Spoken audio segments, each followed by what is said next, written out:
वही उपजेलाय ग्रही चंदन कहाँ मगैया ढोंगी पान, कहाँ मगैया ढोंगी पान, कहाँ ही जनमेली सीता रानियावा, कहाँ जनमे श्री राम, कहाँ जनमे श्री राम।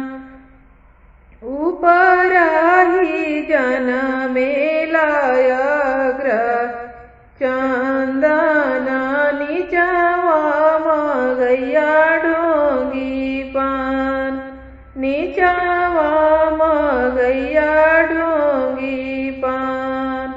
जनकपुर में जनमेली सीता रानिया, अवधपुर में जन्मे श्री राम, अवधपुर में जन्मे श्री राम। काहे के उपजेलाय ग्रही चंदन, काहे के मगैया ढोंगी पान, काहे के मगैया ढोंगी पान। काहे के जनमेली सीता रानिया, काहे के जन्मे श्री राम, काहे के जन्मे श्री राम।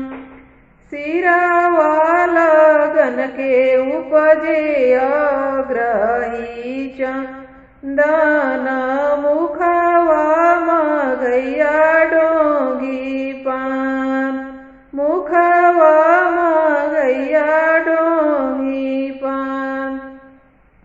जंगिया पवित्र लगी सीता जे जनमे